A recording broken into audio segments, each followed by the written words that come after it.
सिद्धि की शादी के बाद वो ससुराल चली जाती है। पीछे रह जाती है भाभी रानी। सिद्धि के ससुराल जाते ही भाभी कहती है, अरे वाह जी वाह, सारे कपड़े मेरे। हाय रे पैंट, अरे वाह वाह, मजा आ जाएगा।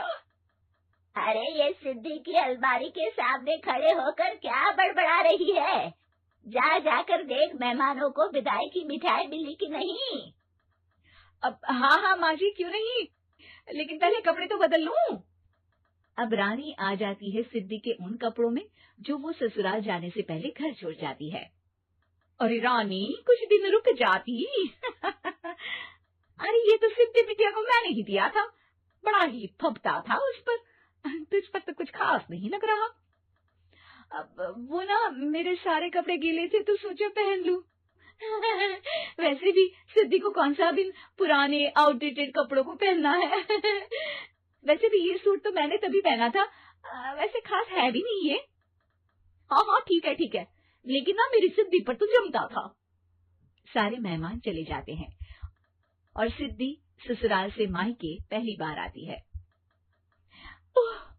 अपना घर, अपना कमरा, अपनी अलमारी।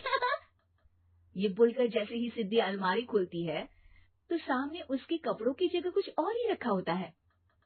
माँ, ओ माँ, जरा कमरे में तो आना।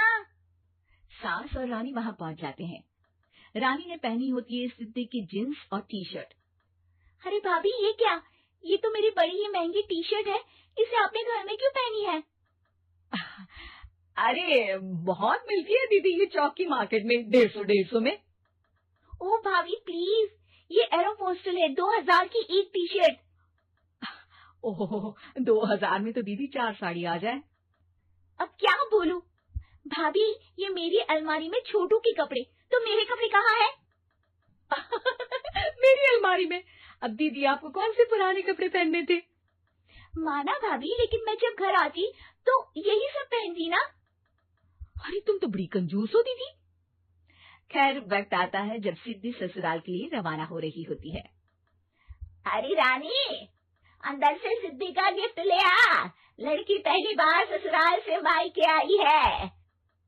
रानी अंदर जाती है और एक सिंपल सी साड़ी लेकर बाहर आ जाती है। ये लीजिए माँ जी। सास बेटी को गिफ्ट देकर ससुराल भेजती है। अगले दिन रानी एक सुंदर सी साड़ी पहनकर सामने आती है। अरे रानी, ये तो वो साड़ी है जो मैंने सिद्धि को देने के लिए दी थी जब वो ससुराल ले जाती, लेकिन ये तूने कैसे पहन ली? अरे माँ जी, ये साड़ी तो मुझे बहुत पहले से ही पसंद थी, लेकिन चिंता न करिए, मैंने सिद्धि के लिए भी अच्छी सी साड़ी दी है। हाँ। तभी सिद्धि का फोन आता है। क्या माँ, कुछ अच्छा तो दिया होता ससुराल ले जाने के लिए। अरे पहले दिखा दिया होता। ये चमकते हुए पैकेट में नौकरानी वाली साड़ी मत दिया करो माँ। अरे बेटे, वो तेरी भाभी ने ना गलती से उससे पैकेट बदल गया। हाँ, मैं कल ही तेरे भाई के हाथ से तेरा वाला पैकेट भेज दूंगी। अरे रहने दो माँ, आई एम श्योर भाभी ने अभी वही साड़ी पहनी होगी जो तुमने मेरे लिए रखी थी। तुम तो समझ नहीं पाई उनको। खैर छोड़ो, मैं ज्यादा बोलती अच्छी नहीं लगती, रहने दो, आपको उन्हीं के साथ रहना है, फिर बात करेंगे।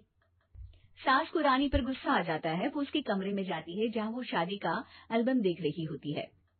रानी, मार्केट जाकर एक ऐसी ही साड़ी लेकर आ, कल प्रतीक जाकर सिद्धि के घर दे आएगा। अरे क्यों माँ जी, कितनी साड़ी देनी है दीदी को? यहाँ कोई सेल लगी है क्या?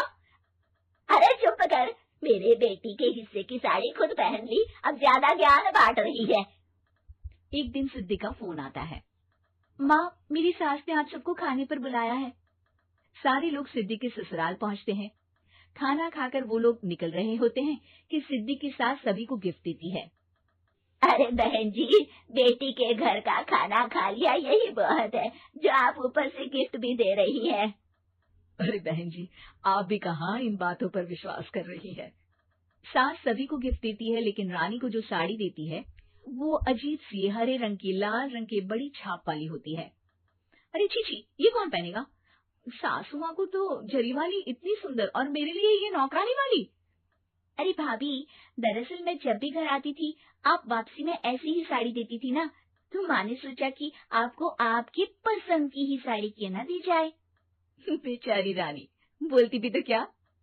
सिद्धि और सास रानी का चेहरा देखकर हंसने लगती है, तो रानी समझ जाती है कि अपने ही बिछाए जाल में वो फंस चुकी है।